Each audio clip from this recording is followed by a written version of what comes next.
नमस्ते दोस्तों, मनमोहक हिंदी कहानियाँ चैनल में आप सभी का स्वागत है। आज की हमारी कहानी है कौन अमीर कौन गरीब। आपको हमारी कहानी पसंद आती है तो वीडियो को लाइक शेयर एंड चैनल को सब्सक्राइब जरूर कीजिएगा। गर्मियों का मौसम विदाई पर था और सर्दियों ने दस्तक देनी शुरू कर दी थी। कई दिनों से चल रही बारिश के बाद आज सूरज की रोशनी बहुत ही सुखद लग रही थी। रामू की नज़रें फैक्ट्री में काम करते हुए बार बार दीवार पर टंगी घड़ी की ओर जा रही थी। वो घड़ी फैक्ट्री के बंद जाने पर लगाई गई थी और तब से बदली नहीं थी। रामू के लिए वक्त बहुत धीरे हो गया था। वहीं जब उसे घर की याद आती तो लगता वक्त बहुत तेज़ी से भाग रहा है।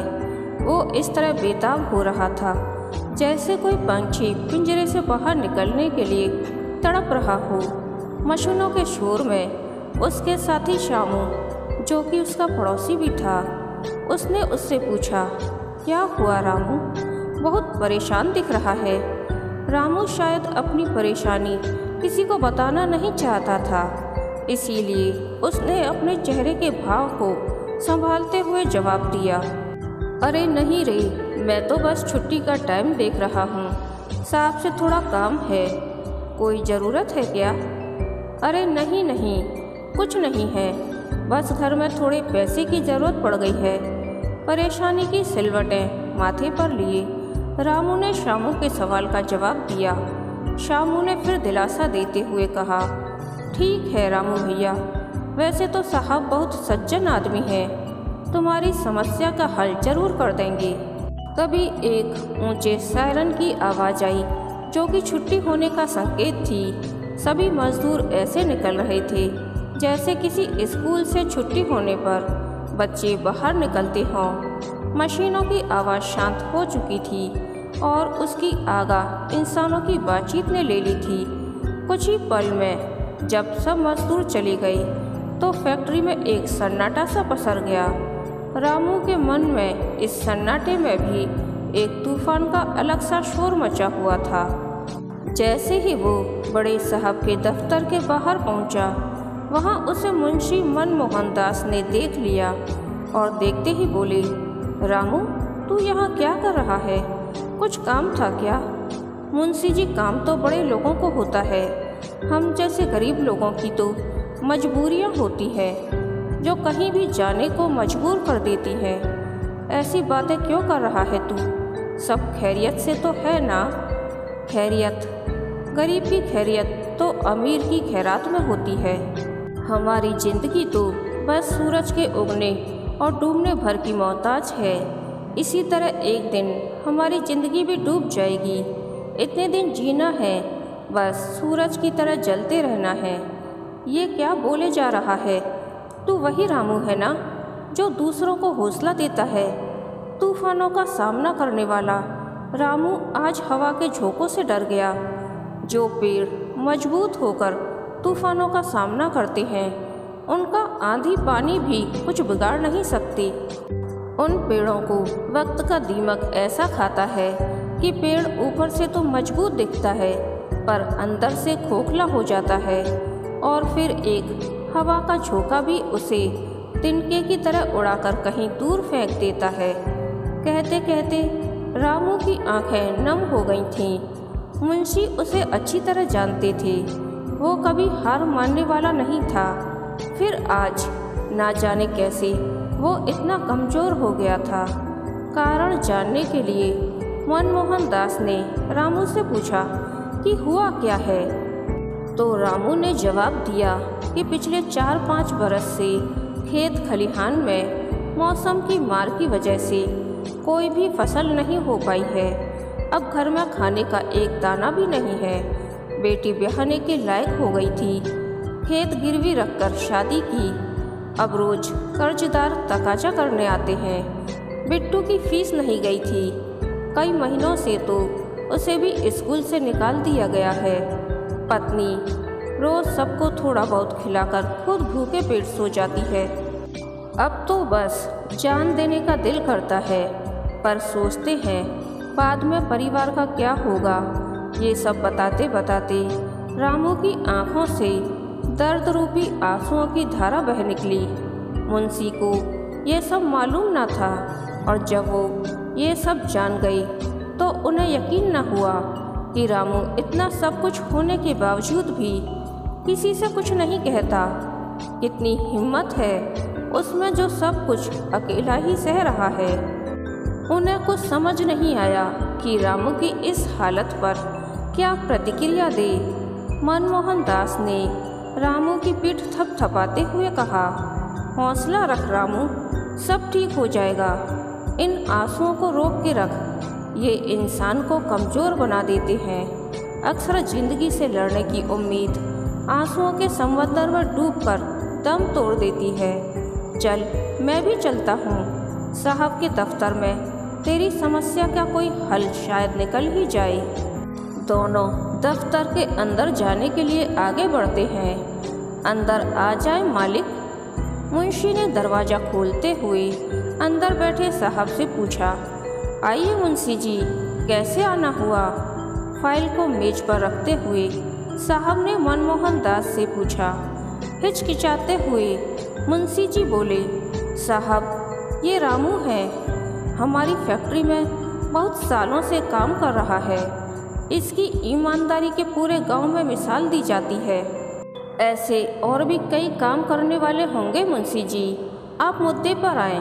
इसे यहाँ किस लिए लेकर आए हैं? इसे कुछ पैसों की ज़रूरत है मालिक, बहुत मुश्किल में है ये। मनमोहन दास के इतना कहते ही साहब कुर्सी से उठ खड़े हुए और थोड़ी कड़क आवाज़ में बोले, मैंने यहाँ कोई कुबेर का खजाना लूट कर नहीं रखा कि कोई भी आए और मांगने लगे।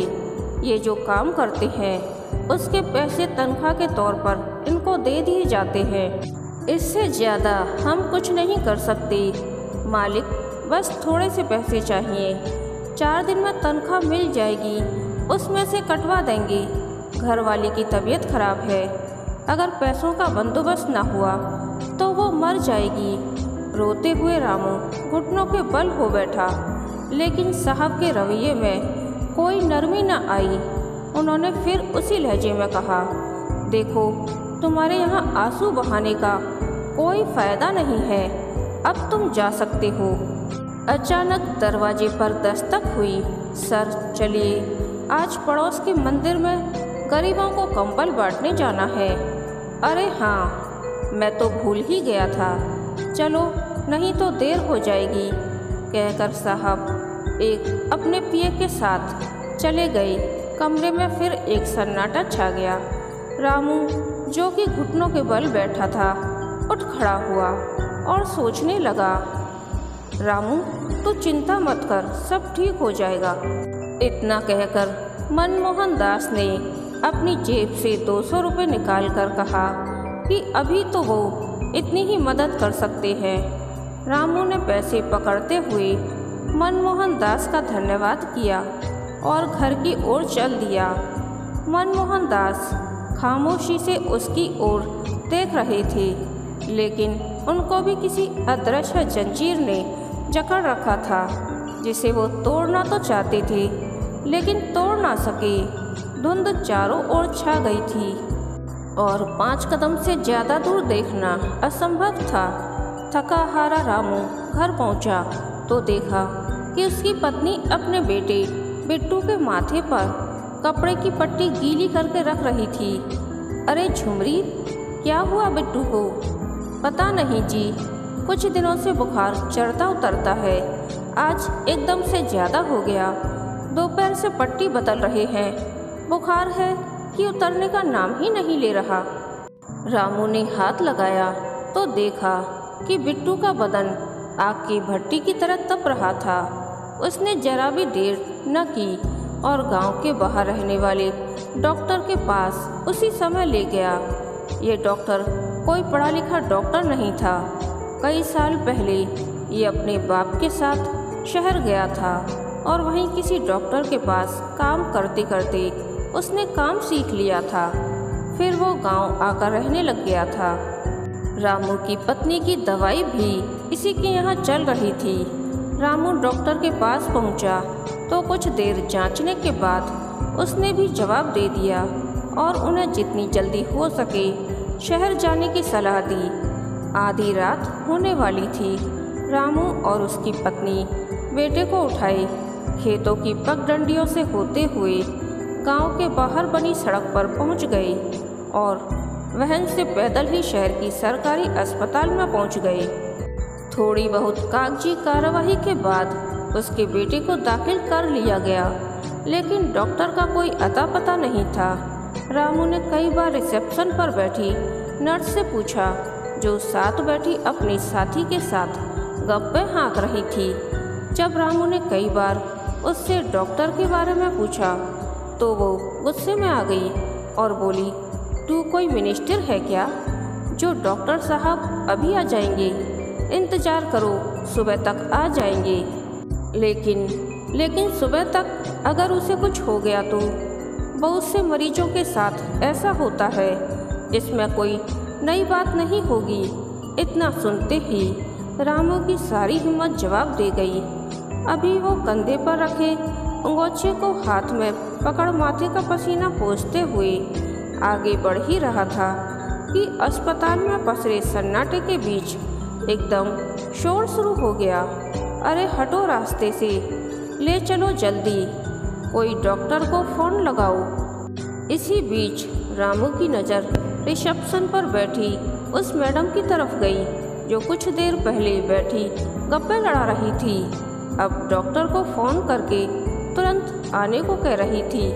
रामू समझ गया था कि किसी अमीर आदमी की तबीयत खराब हुई है, इसीलिए इन सब में ऐसी अफरा तफरी मच गई है। रामू जाकर बिट्टू के पास बैठ गया। क्या कहा उन्होंने? डॉक्टर साहब आ रहे हैं ना? हाँ। इसके आगे रामू से बोला न गया। उसे पता था कि डॉक्टर उसके बेटे के लिए नहीं आ रहे थे, लेकिन झुमरी को वो ये बता नहीं सकता था। उसमें इतनी हिम्मत ना बची थी। कुछ समय ऐसे ही बीत गया, तभी एक आवाज़ आई, सुनिए, इधर आइए, एक काम है। रामू तुरंत उठकर चला गया। सुनो, एक लड़के का एक्सीडेंट हो गया है और काफ़ी खून बह गया है। इस समय कहीं से खून मिल नहीं रहा। क्या तुम अपना खून दे सकते हो? साहब, मैं, कहते हुए रामू अपने बेटे की तरफ देख रहा था। डॉक्टर सब समझ गया और बोला, देखो, तुम अपने बेटे की फिक्र मत करो, हम उसका ख्याल रखेंगे। रामू ने मुंह से तो कोई लफ्ज़ नहीं बोला, लेकिन उसके शांत रहने के अंदाज ने डॉक्टर को ये ज़रूर बता दिया कि उसे ये मंजूर है। रामू बेबस सा खड़ा था। डॉक्टर ने आदेश जारी किया कि रामू का ब्लड ग्रुप चेक किया जाए और अगर उस लड़के के ब्लड के साथ मैच हो जाए तो बिना किसी देरी खून चढ़ाने की तैयारी की जाए। सब कुछ सही हो जाने के बाद रामू खून देकर बाहर आ चुका था। डॉक्टरों ने उस लड़के की जान बचा ली थी। जैसे ही रामू अपने बेटे के कमरे की तरफ जा रहा था, उसे रोने की आवाज़ें सुनाई पड़ने लगीं। वो एकदम घबरा गया। भागता हुआ वो कमरे में पहुंचा तो बिट्टू लेटा हुआ था। आपने इसे लाने में बहुत देर कर दी। डॉक्टर साहब ने दवाइयाँ दी थीं, इंजेक्शन भी लगाए थे, लेकिन हम इसे बचा नहीं सके। पास खड़ी नर्स के बोले गए इन शब्दों ने मानो किसी जहरीले वाड़ की तरह रामू को बेहोश कर दिया था। उसे अपने पैरों तले जमीन खिसकती नजर आ रही थी। आंखों के सामने अंधेरा छा गया था। आंसू तो जैसे सूख ही गए थे। उसे कुछ भी समझ नहीं आ रहा था। कहाँ है मेरा बेटा? उसे किसी अच्छे से हॉस्पिटल में क्यों नहीं लेकर गए? जल्दी बताओ। I am asking something. बाहर इस गरजदार आवाज़ ने रामू का ध्यान अपनी ओर खींचा। इसलिए नहीं कि वो बेटे के लिए गुहार लगा रहा था, बल्कि इसीलिए क्योंकि उसे ये आवाज़ जानी पहचानी लगी थी। रामू बाहर निकल कर गया तो आवाज़ शांत हो चुकी थी। उसने देखा कि सामने उसके साहब खड़े थे। वो डॉक्टर से कुछ बात कर रहे थे। बीच बीच में वो रामू की तरफ देख रहे थे। इशारों से पता चलता था कि डॉक्टर उसके साहब को बता रहे थे कि इसी की वजह से आपके बेटे को जीवन दान मिला है। साहब दौड़ते हुए रामू के पास पहुँचे। वहाँ पहुँचते ही जोर से बोले, ये जिसका भी इलाज करवाने आया है उसके इलाज में कोई कसर नहीं रहनी चाहिए। जितने पैसे लगेंगे मैं लगाऊंगा। तभी उन्हें कंधे पर एक हाथ महसूस हुआ। घूमकर देखा तो डॉक्टर साहब पीछे खड़े थे। उन्होंने उस कमरे में इशारा किया जहां रामू की पत्नी रो रही थी। जिस हालत में कुछ देर पहले रामू था, उसी के समकक्ष अब उसके साहब भी पहुंच गए थे। कहानी के अंत तक बने रहने के लिए धन्यवाद। यह कहानी आपको कैसी लगी प्लीज़ कमेंट करके बताइए।